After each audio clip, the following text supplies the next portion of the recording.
Sejam bem-vindos ao podcast aqui da Pereira Cardoso Advogados, Direito e Negócios. E hoje a gente vai falar de um tema muito importante, que é a inteligência artificial e o impacto na sociedade. Trouxe um convidado, uma pessoa de grande relevância, Dr. Eric Gustavo, e ele vai se apresentar para vocês, explicar um pouco da história dele e sobre a inteligência artificial no todo. É ou não é, Eric? É isso aí, meu amigo. Muito obrigado pelo convite, Ezequiel. É um prazer e uma honra enorme estar aqui com vocês. E eu já agradeço desde já a todos os telespectadores que estão aí nesse podcast, que já é um sucesso. Eu fui fundador aqui da OAB de Águas Claras, Olha né? só. E pegamos aí com 200 advogados, entregamos com mais de 4.000 inscritos hoje. E hoje coordeno a pós-graduação em Inteligência Artificial no direito, lá na Unieu, para pessoas voltadas, juristas e voltados para o direito. Também sou mestre em ciências jurídico-políticas e doutor pela Universidade de Salamanca, na Espanha. Também agora estou fazendo um pós-doutorado nos Estados Unidos em ciência com inteligência artificial, na Washington and Lincoln University, que eu mando já um abraço para a galera lá também. E nada disso vai atrapalhar o nosso bate-papo, é apenas um currículo e é de praxe a gente comunicar a todos para vocês saberem que a gente tem um pouquinho de experiência no assunto que você vai ouvir agora e eu tenho certeza que vai ser um sucesso esse podcast. Muito obrigado, viu, meu irmão? Imagino, Eric. É uma satisfação recebê-lo aqui. E claro, a inteligência artificial é algo que está em alta, né? Todo mundo vem falando e pensando quais vão ser os impactos na sociedade no todo. Eu quero que você inicie aí a tua fala sobre esse assunto, o impacto da inteligência artificial na sociedade como um todo. Na verdade, é muito comum escutar as pessoas falando que é a coisa do futuro. A inteligência artificial é a coisa do futuro. E eu brinco, falo, não, gente, é a coisa do passado. Porque quem não entrou na inteligência artificial não quer dizer que vai ser substituído por robô e máquinas, não. Mas com certeza será substituído por alguém que sabe usar a inteligência artificial. Isso é fato, isso eu já falo há mais de anos. Então, desde que a gente começou a galgar esse caminho da tecnologia, eu percebi ali na minha advocacia, humilde, simples, que a gente se conhece há vários anos. Sim. E eu cresci vendo meu pai peticionar a mão, escrever a caneta. E aquilo lá sempre me incomodava, porque eu queria que ele fizesse um trabalho de evolução tecnológica dentro de si, né? E a primeira barreira que você de casa tem que quebrar dentro do seu sentimento aí é essa questão de ficar resistindo. Não adianta. O mundo vai evoluir desde que o mundo é mundo. E aí é uma primeira barreira que a gente tem que quebrar. E essa foi talvez a mais difícil dentro da minha própria casa, com meu pai hoje, que tem 67 anos de idade, e foi meu aluno 01 da pós-graduação que eu estou coordenando. E sou professor da prática também.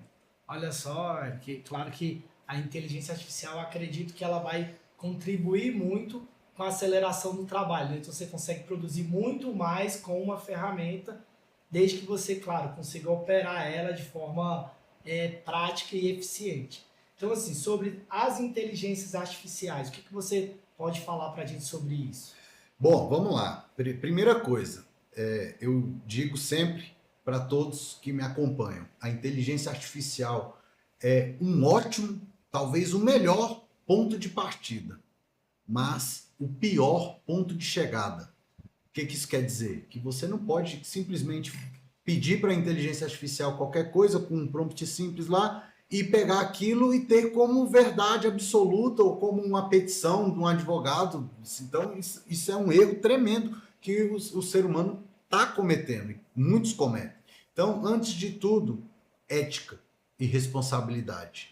Use a inteligência artificial como um ponto de partida para aprimorar suas ideias e para aumentar a qualidade da sua entrega no seu trabalho ou na sua vida. Mas não tenha isso como um atalho. Não use ela para atalhar o tempo, mas sim para melhorar a sua qualidade. É importante isso aí, porque na realidade para você conseguir utilizar bem a inteligência artificial, você precisa entender um pouco do tema, né?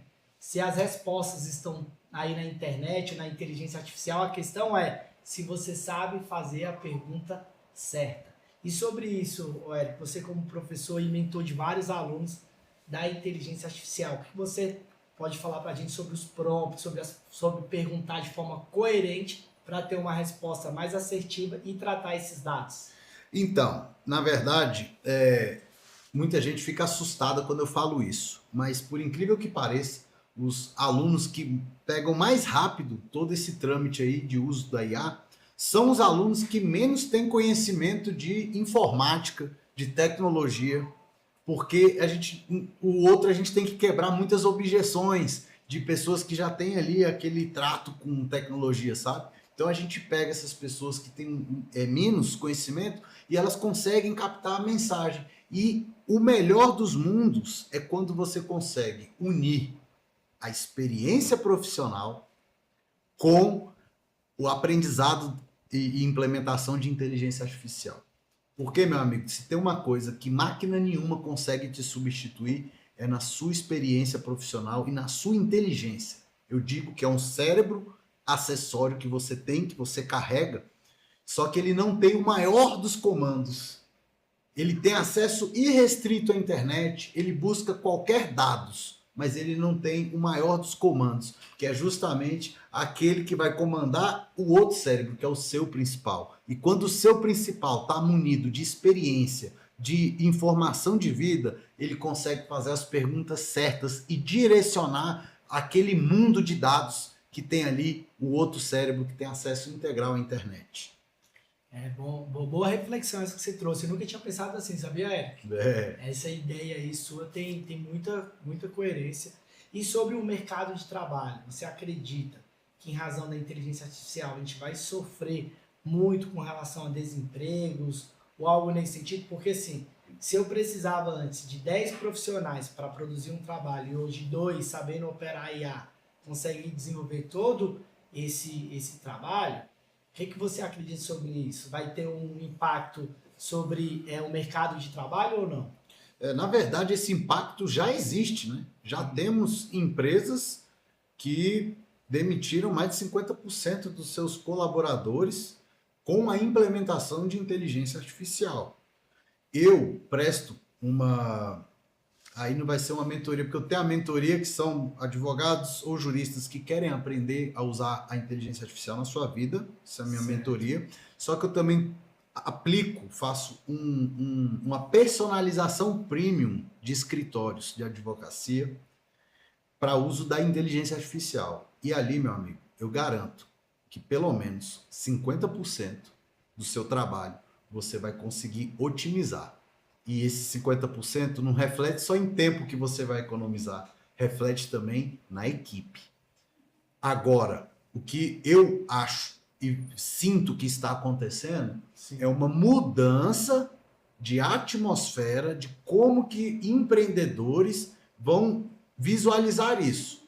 Aquele que vai simplesmente demitir, implementar a inteligência artificial e não precisar do ser humano, isso não vai acontecer agora. Certo. Só que aqueles que vão substituir por seres humanos mais capacitados, que vão conseguir aumentar a qualidade, a produtividade usando a inteligência artificial, isso é o que de fato nós entregamos, inclusive. Certo. E aí eu tenho um exemplo muito claro que foi a minha própria vida. Sim. Meu escritório, minha advocacia. Eu estava como presidente da OAB Águas Claras, virei diretor da OABDF, tá? E nesse trâmite, eu literalmente fiz o caminho inverso. Enquanto os meus amigos, inclusive o Ezequiel aqui, explodiu, aumentou o escritório, cresceu muito. E eu dou parabéns, acho que isso é uma vitória tremenda, mas uma coragem gigantesca. Porque o meu maior problema em escritório, em empresas, e não é só escritório não, tá, gente? Eu falo aqui de empresas no geral. Sim. O maior problema é gerir pessoas. Esse é o maior problema. Equilíbrio emocional. Equilíbrio emocional das pessoas, gerir pessoas. Então, o que eu fiz? Depois que eu deixei a presidência da OAB Águas Claras, inclusive, que eu passei realmente, falei, agora eu vou dar uma reestruturada no meu escritório. Sim. Mergulhei no mundo da inteligência artificial, estudei muito, fiz vários cursos, várias capacitações e fui enxugando a minha equipe, ao ponto de que hoje eu estou organizando e estruturando um mastermind, que vai ser uma confraria de advogados que atuam sozinhos com inteligência artificial e faturam mais de 1 milhão por ano. Olha só. Isso aí. E isso eu não estou trazendo da minha cabeça, não. Eu estou pegando uma ideia que já existe nos Estados Unidos, que sempre caminha uns 2 anos à frente quando a gente trata de avanços tecnológicos. E eu não escolhi fazer meu pós-doutorado lá nos Estados Unidos à toa, não. Porque eu fiz meu mestrado e doutorado na União Europeia, podia muito bem fazer um pós-doc lá também. Mas Sim. eu queria e quero o mais avançado da área de ciência com inteligência artificial, que é lá. Eu estive lá agora, inclusive, né? Cheguei aí tem umas 2 semanas. Muito bacana. Então, Eric, assim, qual que é o meu ponto de vista sobre isso? E é o que a gente está falando, é assim, que se a gente for pensar a nível de 5, 10 anos, eu acredito que, com certeza, a inteligência artificial vai atingir de forma muito mais preponderante. Ali uma empresa que tinha ali, sei lá, 100 colaboradores, talvez tenha uma redução, o outro tem, e com isso a sociedade como um todo vai ter que se reestruturar. Claro que a sociedade sempre vai se reorganizar sobre os novos momentos, mas a gente pensa, né, como é que vai acontecer, como é que não vai, imagina, você acorda de manhã ali, tem um aparelhozinho que você vai ali, dá uma, né, respirada no aparelho e tudo, o aparelho fala para você ali, olha, você está com dessa forma, precisa tomar essa medicação, isso vai evitar talvez um atendimento médico. A inteligência artificial vai te acompanhar ali diariamente, a sua saúde toda, identificar possíveis doenças, isso vai impactar inclusive a medicina, então é o que eu tenho pensado no todo, sabe? Desse Sim. impacto a nível de 5, 10 anos. As áreas mais afetadas hoje são aquelas que mais possuem dados. Por quê? A inteligência artificial é um compilador de dados. E nós tratamos de inteligência artificial agora, de uma década para cá. Mas Sim. isso já é estudado lá de 1950. Quando a gente começa a automatizar qualquer dado, isso é inteligência artificial. Isso já é inteligência artificial. Então as pessoas olham para trás e não veem, mas já existia isso há muito tempo. E aí hoje o que a gente tem é um avanço. E daqui 10 anos, meu amigo Ezequiel, nós estamos falando de um avanço que hoje nós não conseguimos imaginar sequer. Porque com os dados que nós temos hoje, com a tecnologia unida, você falou do negócio de respirar, já tem vaso sanitário que faz diariamente o teu exame de urina e fezes, que é o que você ia fazer antes no laboratório. Hoje em dia você já faz o vaso sanitário, já fica te monitorando e avisa se tem alguma coisa que está saindo do normal. Então, a medicina e o direito, hoje, talvez sejam as áreas mais afetadas pela inteligência artificial, que mais carecem de evolução do profissional. Na medicina, eu tenho amigos médicos e pessoas que eu ajudei a implementar a IA no próprio consultório deles. Olha só. E é incrível como a inteligência artificial hoje faz leituras de exames melhor do que qualquer médico. Verdade. Lê o exame e te entrega melhor do que qualquer médico, porque ela faz todos os dados, ela pega o compilado, as variáveis, ela te entrega em percentuais. É igual o advogado quer trazer para a advocacia a jurimetria. O que é a jurimetria? Você tentar adivinhar, em palavras para o público entender. Jurimetria nada mais é do que você tentar adivinhar qual será uma decisão do juiz no caso que você está atuando como advogado. Ponto. Percentuais de chance de êxito ou não. Exatamente. E isso me livrou de cada processo que eu ia pegar e deixei de pegar porque eu vi que não tinha chance de êxito. E aqueles processos que a gente às vezes pega, vou ganhar um êxito muito alto ali, então vou pegar um pouquinho de entrada. Sim. Aí eu fiz uma jurimetria em alguns casos e percebi que não valia a pena. Mas o que é a jurimetria? É isso, é a mesma coisa de você pegar, faz o estudo e ver a probabilidade de êxito. E aí como que a IA faz isso? Com base de dados, de decisões antigas daquela turma, por exemplo, que está sua apelação, que vai ser julgada, com base de dados antigos e com base de dados das decisões do desembargador relator que está no teu caso. E aí com isso você consegue se antecipar. Mas tem que saber fazer, cuidado. Tem gente fazendo de qualquer jeito aí e não é bom. Ou seja, tem muita ferramenta hoje para vários profissionais aí operar de uma forma muito mais precisa. Exatamente. Eric, sobre a inteligência artificial no judiciário, como um todo.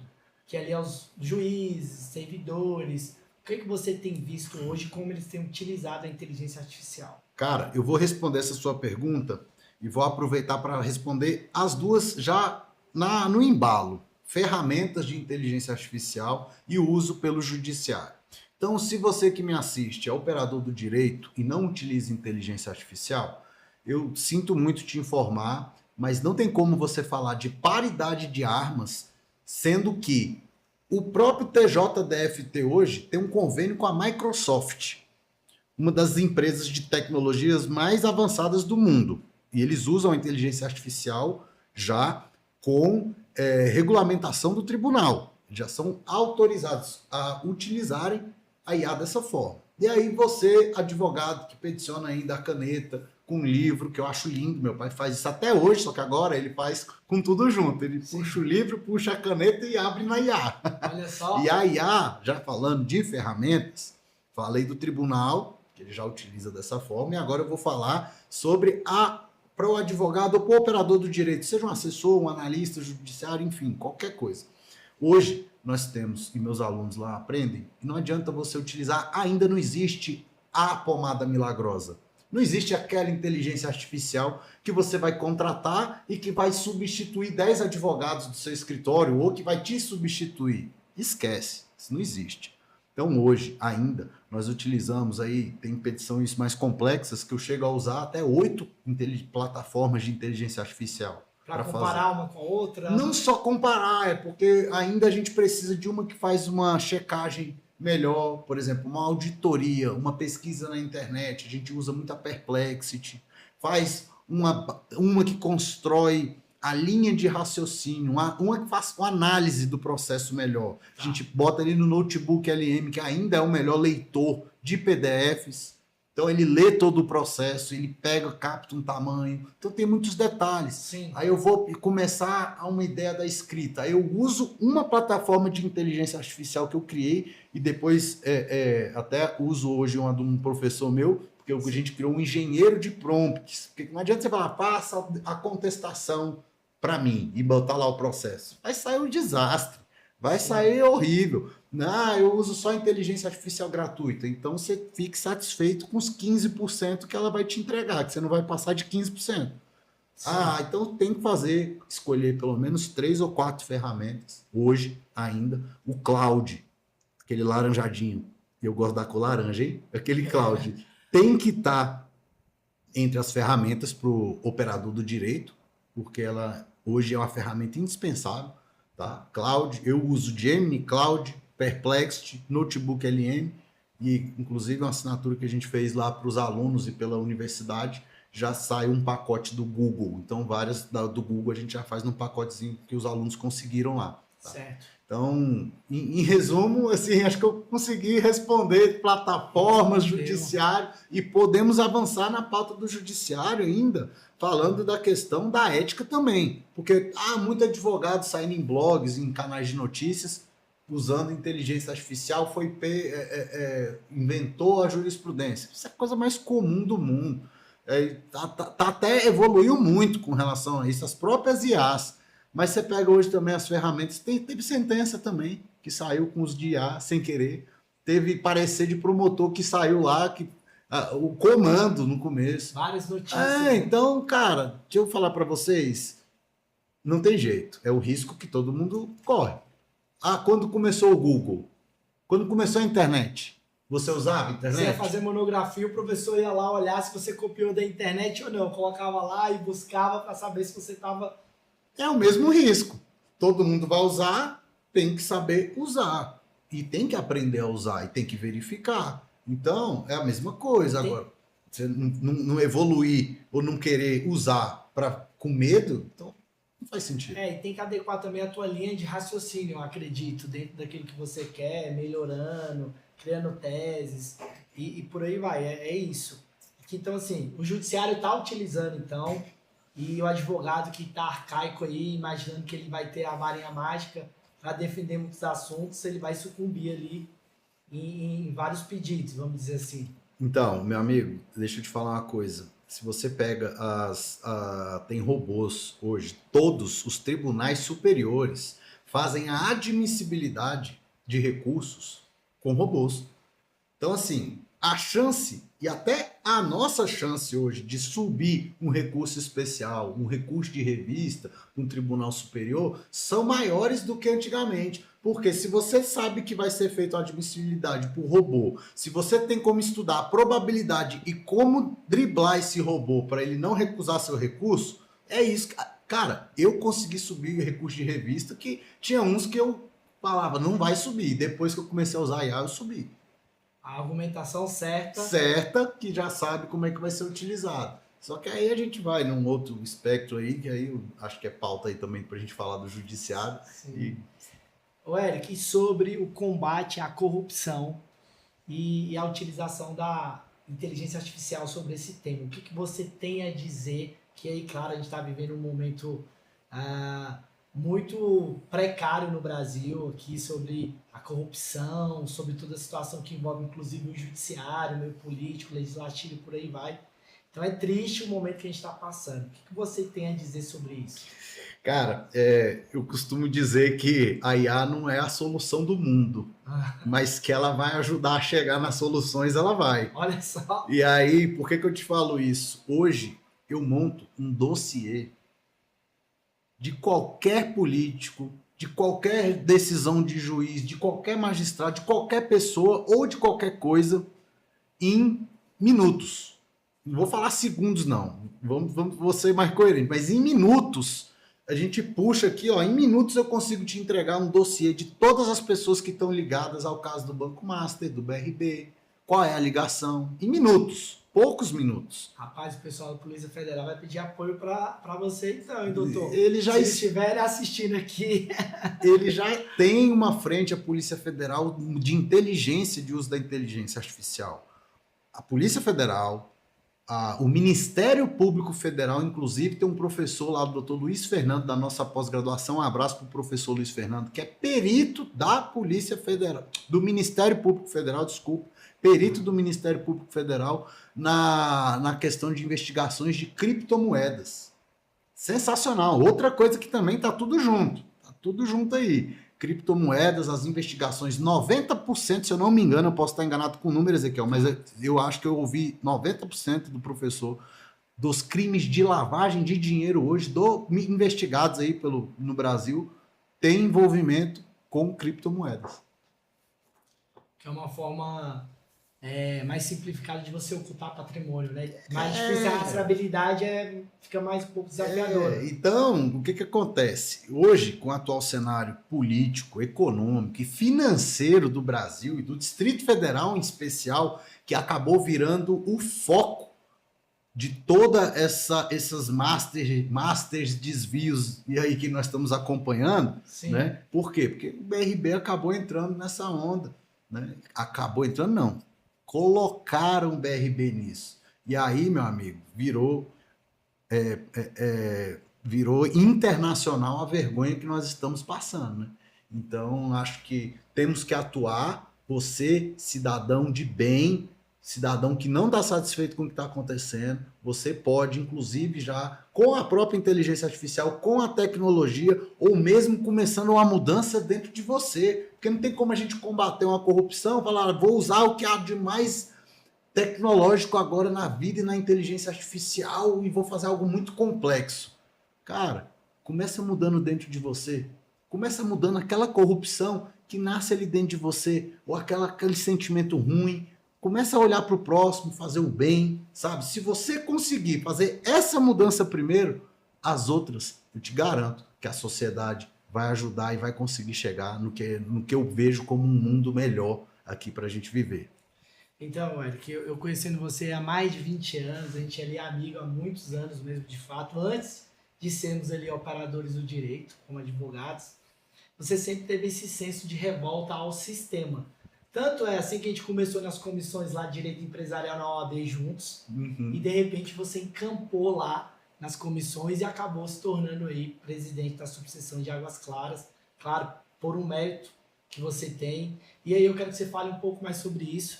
Fiquei sabendo agora aí pelas tuas redes sociais que você é pré-candidato a deputado distrital pelo Novo. Então, fale um pouco sobre essa nova empreitada que você está tendo aí como desafio. Cara, esse é um assunto muito delicado, mas que eu falo com a maior naturalidade do mundo. E é um chamado, é de fato um propósito mesmo de vida que eu não aguento ver injustiça. Isso aí sempre me revoltou, e você sabe, desde menino. E não importa se é uma injustiça pequena contra um grande, contra um pequeno, ou se é uma injustiça gigante, como por exemplo, desvios de bilhões enquanto o cidadão não tem sequer um hospital para poder ser atendido. A sociedade está perecendo. Exatamente. E eu me vi na obrigação de sair da minha zona de conforto. Porque para mim, ganhamos lá a eleição, virei diretor da OABDF, estava 100%, escritório voando, implementei a inteligência artificial, tudo legal, e já incomodado com algumas atitudes e com algumas notícias que nós estamos vendo e continuamos vendo, principalmente com relação a judiciário, a contratos escusos aí, obscuros, a essa questão que eu já citei do Master e BRB. E aí, meu amigo, vai bater naquela revolta, e pode estar tudo ótimo na minha vida, mas parece que tem alguma coisa que não está fechando. E quando eu vi que nós viramos o coração, o olho do furacão, do maior escândalo financeiro que nós já presenciamos no Brasil, de todos os tempos, eu falei, chegou a hora.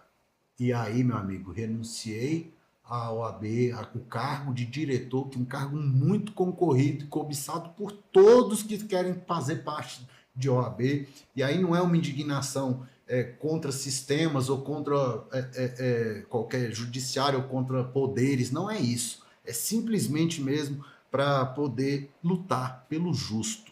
E não é justo o que nós estamos passando. Então eu saí da minha zona de conforto e tô aí, coloquei meu nome à disposição do Partido Novo, que é um partido que eu acredito que é o único partido que minha ideologia bateu de verdade, que eu falei, aqui eu vou conseguir fazer a diferença. É um partido que me deu total autonomia, que minhas ideias convergiram com as ideias deles, que, cara, as nossas principais bandeiras estão aí, todo mundo sabe, que é lutar por uma reforma do judiciário, que é lutar pelos impeachment de ministro, ou eu digo além, de qualquer cidadão. Se o presidente da República pode ser impeachado, por que nós não podemos tirar um ministro que não foi eleito? Né? Então, assim, não quer dizer que vai tirar, não. Eu estou dizendo que tem que ser investigado. Tem que ser investigado e se cometeu algum abuso ou alguma coisa, tem que sair, entendeu? É o devido processo legal, né? Tem que obedecer todo o ordenamento jurídico para todo mundo. Exatamente. Independente de quem seja. O nosso governador Zema, que agora está pré-candidato a presidente da República, esteve ontem no evento conosco e está num ranca-rabo, como é que é, entre amigos, né? Sem amarras e sem rodeios, que eu gosto de falar. Está num ranca-rabo pesado lá com o ministro Alexandre de Moraes e com o Gilmar Mendes, né? Principalmente com o Gilmar. E aí, claro, a gente está acompanhando isso, vendo até. E hoje, cá para nós, todo mundo tem medo de falar as coisas. Todo mundo tem medo de se manifestar, de falar não concordo. Gente, isso aí é um absurdo. Tem 129 milhões de motivos para explicar e ninguém explica nada. A gente tem medo de falar. E isso é o que o Partido Novo prega, que a gente não pode ter, que é o povo, que a vontade que tem que vir ali é do povo. Então, isso bateu muito forte. Vocês sabem que o Sebastião Coelho também, que é pré-candidato a Senado, defende muito essa pauta, essa bandeira aí, né, dos inconstitucionáveis, que eu chamo, que eu falo que os ministros do Supremo acham que não estão sujeitos à Constituição Federal, tá? Isso é minha opinião pessoal. Lei é todos, né? A lei é para todo mundo seguir. Então não adianta ter uma Constituição se para o Ezequiel vale, para o Eric vale, mas para o ministro não vale. Entendeu? É aquilo que eles falam, né? A lei vale o que o judiciário diz que ela vale? Não, tem que valer pelo princípio e pelo sentido da lei. E eu vou além. O ministro, desembargador, juiz, qualquer juiz, ele não adianta ser só correto. Ele tem que parecer correto também. E aí a gente entra em sociedades de resort, dinheiro que entrou, e não é só um, são vários. E aí o exemplo vai de cima para baixo, aí você vai decisões depois sai de desembargador, de juiz, baseados em achismos que não estão escritos expressamente na lei. E isso é um perigo para nós, cidadãos, e principalmente para os operadores do direito, que é algo que eu sempre disse. Perde-se a credibilidade, o operador do direito. Se nós não vivemos num país que tem uma estabilidade jurídica, acaba que o advogado perde a credibilidade, acaba que o promotor perde a credibilidade, acaba que todo membro do judiciário que integra o ecossistema do judiciário, não só juiz, mas que faz parte daquilo, perde a credibilidade junto. Sim. Entendeu? E aí, então, essa bandeira, na minha concepção, foi uma das mais fortes que me levou ao Partido Novo. E a outra, cá para nós, vamos ser sinceros, o único partido que pode falar de combate à corrupção com ética, com lisura, é o Partido Novo. O único. Qualquer outro que você pega aí, tem um monte de gente envolvida, se não for escândalo do passado, é do presente. E aí, meu amigo, é a outra bandeira, depois que eu vi caso BRB, Banco Master, tem que ir no mal pela raiz e cortar. E aí, ali eu tenho certeza que vai sair muito ralo e muita prova de muita gente envolvida, grandes figurões que a gente já conversou antes. Sim. E que eu acho que vai sair coisa pesada aí. E a gente espera que a justiça de fato e de direito seja feita, como tudo, né? É isso. Quais são os seus maiores projetos na condição aí de pré-candidato a deputado distrital aqui de Brasília? Quais são as principais bandeiras que você quer defender? As principais bandeiras, as duas que eu te falei agora, uma é da reforma do judiciário, e que qualquer cidadão que cometeu qualquer ato ilícito seja, sim, sujeito a impeachment, processo de impeachment, certo, sem blindagem nenhuma. A segunda, combate à corrupção, principalmente com relação a Banco Master e BRB, e eu tenho certeza que todos os deputados que estão presentes hoje na Câmara Legislativa, todos vocês, deputados que estão com mandato exercendo na Câmara Legislativa, ou foram coniventes com a situação, porque deram cheque em branco para o governo várias vezes, ou foram incompetentes e não conseguiram barrar toda essa questão vexatória que o Distrito Federal virou aí o foco da corrupção com o BRB. Então, a segunda bandeira é essa. E falando de proposta e propositiva, talvez, claro, que você estancando esses dois grandes problemas, um da credibilidade do judiciário e o outro da corrupção, vai sobrar dinheiro para a gente investir nos nossos jovens, levar o uso da inteligência artificial. Por que as escolas tecnológicas do Distrito Federal só formam mecânicos ou eletricista? Por que nós não podemos formar jovens capacitados em tecnologia e inteligência artificial? Mandar jovens para trabalhar lá no Google, na Microsoft, ou criar as nossas próprias startups. Como você sabe também, eu gosto muito dessa parte de empresarial. Eu advoguei também, doutor Ezequiel, uma potência, uma referência aqui no empresarial, para mim, inclusive, viu, meu amigo? Eu sempre me espelho. Quantas vezes eu já te liguei e falei, doutor Ezequiel, me ajuda com isso aqui. Sim, claro. Vamos trocar uma ideia num processo que é muito comum entre advogados aí, um apoiar o outro, e nessa área de empresarial, como eu advoguei também, e advogo ainda na empresarial, eu gosto muito de falar sobre isso, e da evolução. Então, por que a gente não pode pegar esses jovens, ou pegar aqui, ter aqui as nossas próprias empresas de tecnologia voando igual Goiás, tá?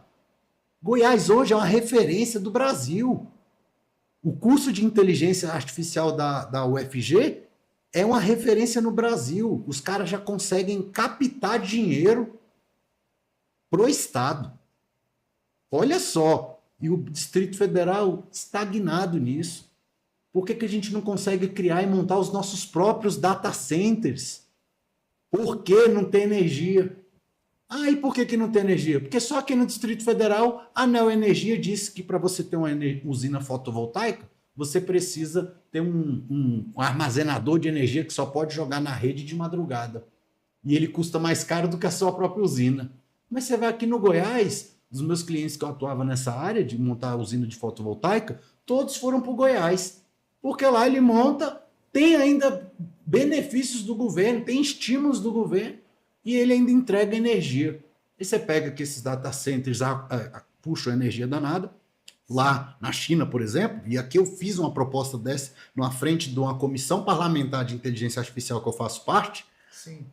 Vamos fazer nossos data centers, botar a placa de usina fotovoltaica em cima, enterra o data center, faz abaixo do solo, porque aqui ainda é mais calor, né, é quente, por exemplo, lá na China já é um clima diferente, lá eles enterram, fazem dessa forma para economizar um pouco na refrigeração. E olha só, nós falamos aqui de, sei lá, umas 10 propostas, né? Sim, muitas coisas que estão todas interligadas. E sabe onde é isso, o problema disso tudo? É vir aqui no ralo da corrupção. Pega aí, ó, 12 bilhões de reais. 12 bilhões de reais, a gente faz um estrago de coisas boas. Um estrago de coisas boas aqui para o Distrito Federal e para o povo, para a população, para quem realmente precisa, para quem está na ponta. E para quem quer sair aí só de benefícios, para quem quer só estar sendo beneficiados por coisas que não vão evoluir, por coisas que vão ensinar, que vão realmente tornar o cidadão em pessoa que vai crescer na vida. E talvez esse seja o meu maior propósito de vida. Muito bacana, muitos projetos aí relevantes, com certeza vai agregar muito para a sociedade. A gente já está terminando esse podcast, eu quero te agradecer por ter aceitado esse convite. Eu quero que você deixe aqui os seus meios de contatos aí, Instagram, YouTube, e-mails, para a nossa audiência conseguir acessar você aí como um todo. Meu amigo, eu quero primeiro, antes de tudo, te agradecer pelo convite. Foi sensacional o nosso bate-papo. Lembrou realmente aí a nossa adolescência, quando nós conversávamos ali naquela época de farra, de coisa de festa, de coisa de adolescente mesmo. Sim. Mas foi um bate-papo muito bom, que hoje é produtivo, ver o homem que você se tornou, ver o profissional que você se tornou. Obrigado, amigo. Isso me enche de orgulho também.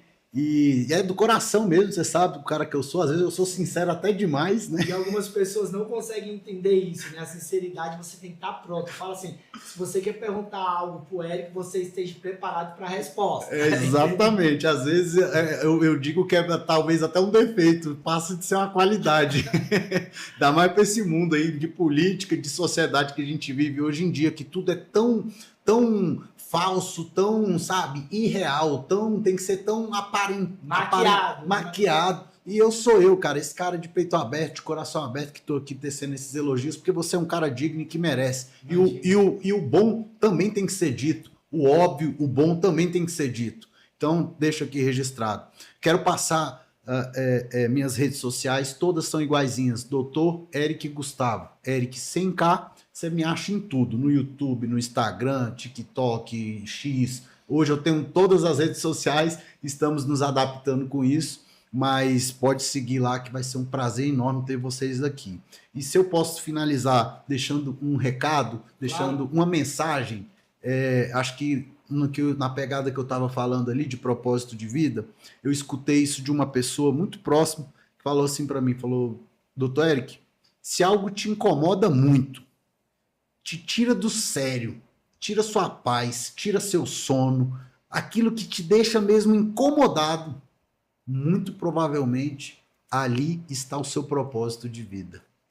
E eu fiquei com aquilo na cabeça, e eu estava justamente relutando e com raiva. Gente, como que pode ter pessoas que ficam acomodadas, que estão ali tranquilo, que está tudo bom, que está vendo o absurdo que a gente está vivendo e não tomam atitude, não faz nada. Então, eu acho que eu encontrei algo que realmente é o meu propósito de vida, que é capacitar, que é trazer evolução para todo ser humano e para todo cidadão. E aonde eu puder levar isso, eu vou levar. E muito obrigado pelo convite, meu amigo. Imagina, parabéns aí pelo trabalho desenvolvido. Espero que você tenha sucesso aí na sua jornada. E certamente o maior salário ali é a entrega para a sociedade, é o legado que se deixa. Exatamente. Com a gente aqui. Um abraço, muito obrigado, Eric. Obrigado, Ezequiel. E como eu digo sempre, vem comigo. Isso aí. Bom, show!